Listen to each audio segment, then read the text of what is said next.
And again, I think that's ultimately where they ended up heading after several difficult missteps along the way. Wow. I appreciate your perspective. It was not Barack Obama's economic policies that closed that GM plant. That plant was closed in December of 2008. It's in the Washington Post right now, Governor Walker.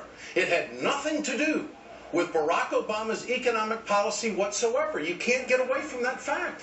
No, what I'm saying is long term, not because of that plant then, but the idea of that coming back, the idea of the auto industry coming back is something that could have been more effectively done if they'd gone more aggressively, gone down the path of Mitt Romney's suggestion early on to go down a managed bankruptcy instead of going on the path that cost the taxpayers millions of dollars more than it needed to. So are you making the case that that plant in Janesville would have better employment today if they had followed Mitt Romney's theory of a managed bankruptcy, that you could guarantee in your economic model that that plant would still be employing and making things today?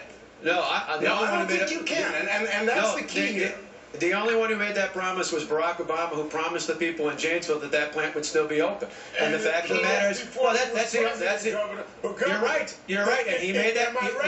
If you want to talk over and not let me talk, that's fine. Apparently, that's what you do a lot of. But in the end, Barack Obama is the only one who made a promise about that. No, let me finish. Okay. Barack Obama. Let me finish. If Barack Obama was the only one who made that promise. He's the one who made the promise. If he wants to live up to that promise, I'm not making a promise that. I'm just pointing out what he said about what would happen. It didn't happen under his presidency. It couldn't happen under his presidency. He was inaugurated in January of 2009. It closed in December of 2008. So how could he fulfill a promise when he wasn't in office, Governor? Because he said it wouldn't close, and if it wouldn't close, ultimately he would have come back, and it would be in play after he became the president. Retroactively, he should have had it open?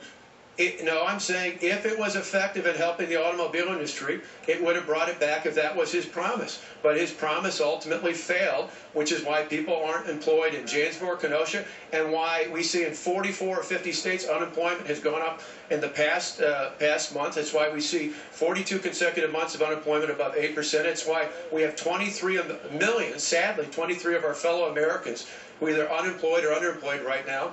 That is a clear indictment. Paul Ryan not only talked about that, he had an optimistic plan about how to move this country forward. We're going to hear more details about that tomorrow. And it doesn't matter how long you talk over me. Those are the facts, and the facts are the facts. And we're going to move our country forward with Mitt Romney and Paul Ryan.